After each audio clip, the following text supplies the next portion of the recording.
అంగన్వాడీ బిల్డింగ్లు, సీసీ రోడ్లు, compound walls, మహిళా సంఘాల భవనాలు, వర్క్ షెడ్స్, గోదామ్స్, సబ్ సెంటర్స్, గ్రామాలకు బీటీ రోడ్స్, ఎంఆర్ఆర్ కింద, సిఆర్ఆర్ కింద బీటీ రోడ్స్, సీసీ రోడ్స్, గ్రామాల పొల, ఈ విధంగా పూడూరు మండలానికి 23 కోట్లు, పరిగికి 24 కోట్లు, దోమకు 20 కోట్లు, కుల్కచెర్లకు 14 కోట్లు, చౌడాపూర్కు 15 కోట్లు, గుండాల్ మన గండేడుకు 7 కోట్లు, మమదాబాద్కు 6 కోట్లు, 109 కోట్ల రూపాయలతో ఈ యొక్క 2.5 సంవత్సరాల కాలం లోపల ఈ యొక్క పడలు గ్రామాల లోపల పూర్తి చేయడం జరిగిందన్న విషయాన్ని కూడా మీ యొక్క దృష్టికి తెలియజేస్తూ 35-40 వేల కోట్ల రూపాయలు అయితే రీజనల్ రింగ్ రోడ్. ఈ రీజనల్ రింగ్ రోడ్ చుట్టూ ఒక రైల్ రింగ్ కూడా వస్తుంది, ట్రైన్ కూడా వస్తుంది. కాబట్టి అదొక ట్రైన్ కూడా మన ప్రాంతానికి రాబోతుంది. మన పరిగి లోపల 100 పడకల ఆసుపత్రి, ఇంతకుముందే మన డాక్టర్ గారు చెప్పడం జరిగింది. 100 బెడ్స్ హాస్పిటల్ 27 కోట్లు పెట్టి పరిగిలో నేను ఎమ్మెల్యే అయిన తర్వాత కన్స్ట్రక్షన్ మళ్ళా స్టార్ట్ చేయించిన, పెద్ద ఎత్తున వర్క్ నడుస్తుంది.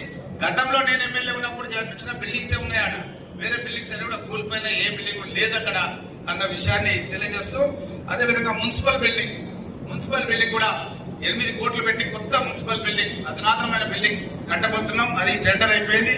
పరిగిలో కూడా రోడ్స్ గురించి కూడా 67 కోట్లు పెట్టి పరిగి చుట్టుముట్టున్నటువంటి రోడ్లన్నీ కూడా మల్లెమన్నగూడెం కానీ, అదేవిధంగా ఎర్రగడ్డపల్లి కానీ, ఇంకా వేరే రోడ్లు కానీ 67 కోట్ల రూపాయలతో పరిగిలో ఉన్న ప్రతి గల్లీకి కూడా రోడ్లు వేస్తామన్న విషయాన్ని కూడా తెలియజేస్తూ, అదేవిధంగా మన యొక్క టూరిజం ప్రాజెక్ట్ కింద మీకు అందరూ కూడా తెలుసు, లక్నాపూర్ దగ్గర బోటింగ్ స్టార్ట్ చేసిన, అక్కడ ఒక మంచి 4 కోట్లు పెట్టి హరిత ప్లాజా అని ఒక గవర్నమెంట్ గెస్ట్ హౌస్ కట్టిస్తున్నా. ఎందుకంటే మనకు అప్పుడప్పుడు చుట్టాలు వస్తారు, బామ్మడులు కూడా వస్తారు, అప్పుడప్పుడు వస్తారు కదమ్మా. వస్తున్నప్పుడు ఏం చేస్తారు, జాతరకో దేనికో వస్తే ఏదైనా దొరకపోవాలి కదా, మన ఊరికి వచ్చినాము తీసుకుపోవాలంటే పడవ ఎక్కిపియాలి. మనం లక్నాపూర్ తీసుకుపోయి పడవ ఎక్కిపియాలని ఈ యొక్క 4 కోట్లు పెట్టి ఈ యొక్క మంచి టూరిజం సెంటర్ కూడా ఏర్పాటు చేస్తున్నాం. ఎకో టూరిజం కింద జాఫర్పల్లి దగ్గర కూడా మంచి వాకింగ్ పార్క్ కూడా ఎస్టాబ్లిష్మెంట్ చేస్తున్నాం. హెచ్ఎండిఏ కింద మన పరిగి మండలంలో ఉన్న కొన్ని గ్రామాలు, పూడూరు మండలంలో ఉన్న కొన్ని గ్రామాలు హెచ్ఎండిఏ పరిధిలోకి వచ్చినాయి. సర్ఫరాజ్ గారు నాకు ప్రత్యేకంగా 10 కోట్ల రూపాయలు ఇచ్చి పూడూరులో మంచి రోడ్లు, మంచి ఇన్ఫ్రాస్ట్రక్చర్ డెవలప్మెంట్ చేస్తున్నాడు. ఈ నిధులు తీసుకొచ్చి ఇంకా మిగతా గ్రామాలు కూడా డైరెక్ట్ హెచ్ఎండిఏ ఫండ్స్ ద్వారా కూడా అభివృద్ధి చేయడం జరుగుతున్న విషయాన్ని తెలియజేస్తూ, అదేవిధంగా పొంగులేటి శ్రీనివాస్ రెడ్డి గారిని తీసుకొచ్చిన పరికోసారి తీసుకొచ్చి మన పరిగి తహసీల్ ఆఫీస్ తీసుకుపోయిన 100 ఏళ్ల చరిత్ర గల పరిగి తహసీల్ ఆఫీస్ అది. కానీ నీళ్లు పడితే వాన పడితే కురుస్తుంది.